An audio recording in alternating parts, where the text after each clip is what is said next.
मेरा नाम doctor Monika Roat, associate professor SMB government college Nathdwara, department of geography.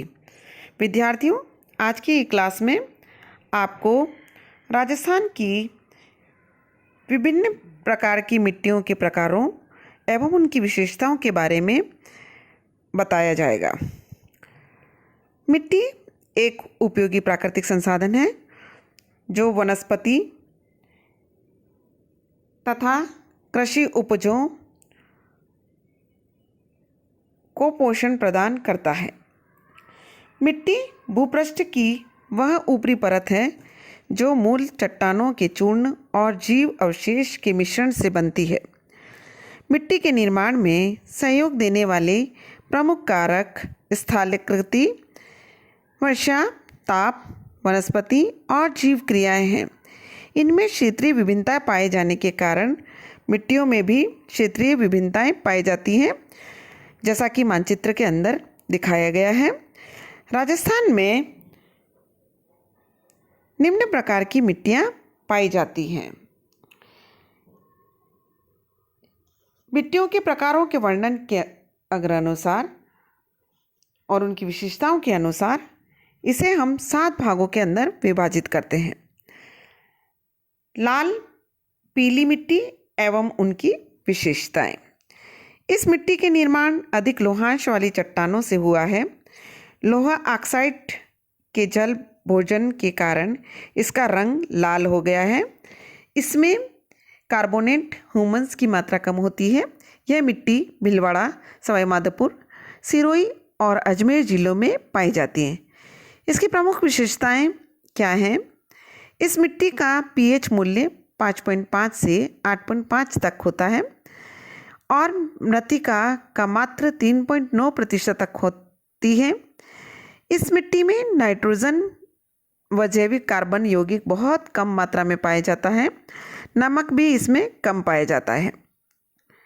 Kachari मिट्टी, यह उपजाऊ मिट्टी है। इस प्रकार की मिट्टी पूर्वी जिलों जैसे भरतपुर, धौलपुर, दौसा, टोंक, सवाई माधोपुर और जयपुर जिलों में पाई जाती है। इस मिट्टी में ह्यूमस, चूना व फास्फोरिक अम्ल की मात्रा अधिक होती है। इस मिट्टी में कार्बोनिक व नाइट्रोजन पदार्थों की अधिकता के कारण इसकी उत्पादकता अधिक होती है।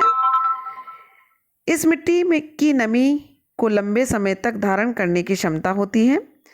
विशेषता मुख्य रूप से इस प्रकार है। रंग के आधार पर यह मिट्टी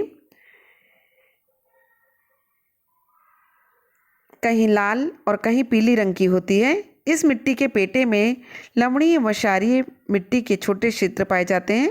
यह अधिक उपजाऊ मिट्टी कहलाती है। मध्यम काली मिट्टी, इस प्रकार की मिट्टी राजस्थान के दक्षिण पूर्वी जिलों जैसे बूंदी, कोटा, बारा एवं झालावाड़ में पाई जाती हैं। इन मिट्टियों में नाइट्रोजन, फास्फेट व जैविक पदार्थों की कमी पाई जाती है। इस मिट्टी का रंग गहरा भूरा व मटियार की तरह होता है। इसमें पोटाश व कैल्शियम की मात्रा पर्याप्त होती है। विशेषताएं इसकी इस प्रकार से हैं। इस मिट्टी का उपयोग अधिकांशतः व्यापारिक फसलों के उत्पादन के लिए किया जाता है जो उपजाऊ होती है। यह मिट्टी कृषि प्रबंधन पद्धतियों के अनुरूप व्यवहार करती है। भूरी रेतीली कछारी मिट्टी, इस मिट्टी में बलुई और कछारी मिट्टी का मिश्रण पाया जाता है। लाल तथा भूरेपन लिए हुए इसका रंग होता है।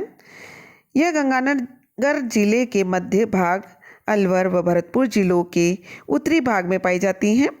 नदियों के निक्षेप के कारण यह मिट्टी उर्वरा होती है। इसमें ह्यूमस, चना व फास्फोरस तल कम पाए जाते हैं। इसकी प्रमुख विशेषता इस प्रकार है। इस मिट्टी में व्यावसायिक व अन्य खाद्यान्न योग्य फसलों का उत्पादन किया जाता है। यह मिट्टी गंगानगर के जलोढ़ मिट्टी के कपास और गेहूं अच्छी मात्रा में फसल की प्राप्ति कराती है।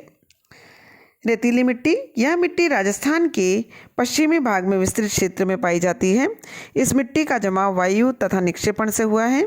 वर्षा की कमी व ढीली संरचना के कारण यह कम उर्वरा होती है। यह मिट्टी के 3 प्रकार होते हैं। रेतीली बालू मिट्टी, इस प्रकार में घुलनशील लवणों की मात्रा अधिक होती है। जैविक अंश कम होता है। इस भाग में वर्षा 10 सेंटीमीटर से कम होती है।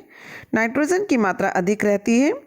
गंगानगर, बीकानेर, जैसलमेर और बाड़मेर जिलों के पश्चिमी भाग में पाई जाती है। इसी का ही दूसरा भाग पीली भूरी रेतीली मिट्टी, यह पाली व नागौर जिलों में पाई जाती है। खारी मिट्टी, यह मरुभूमि के गर्तों में पाई जाती है। इसमें लवण की मात्रा अधिक पाए जाने के कारण कृषि के लिए अनुपयुक्त है। इसकी प्रमुख विशेषताएं इस प्रकार हैं। इस मिट्टी का मुख्य भाग भारत में कम वार्षिक वर्षा वाले क्षेत्रों में पाई जाती है। भारत के लगभग 31.7 लाख हेक्टेयर भूमि पर रेतीली मिट्टी का जमाव है। इस मिट्टी में अंतः स्पंदन एवं पारगम्यता की अधिकता के कारण इसमें जल व पादप पोषक तत्वों की कमी होती है। यह मिट्टी वायु के साथ उड़ने में सक्षम होती है, जो तेज गति से चलने वाली वायु के साथ उड़ती चली जाती है और मरुस्थलीय करण का प्रसार करती है।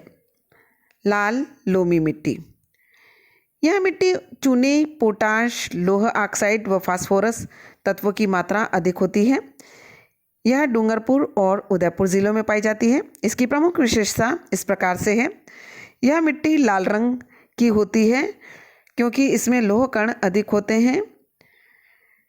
इस मिट्टी में पानी अधिक समय तक रहता है, जो लंबे समय तक मिट्टी में बिना वर्षा के भी नमी बनाए रखने की क्षमता रखता है।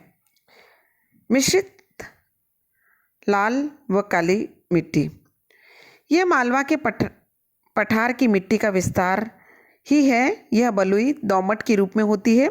नाइट्रोजन व कार्बनिक पदार्थ कम पाए जाते हैं। चित्तौड़गढ़, डूंगरपुर, बांसवाड़ा जिलों में व भीलवाड़ा व उदयपुर के पूर्वी भागों में यह मिट्टी पाई जाती है। इसकी प्रमुख विशेषता यह है कि यह मिट्टी अलग अलग क्षेत्रों में उर्वरा शक्ति की गहराई में विषमता रखती है। यह एक उपजाऊ मिट्टी का रूप है। इस मिट्टी में कपास व मक्के का उत्पादन अधिक मात्रा में किया जाता है। यह हल्के गठन वाली मिट्टी का रूप है। धन्यवाद।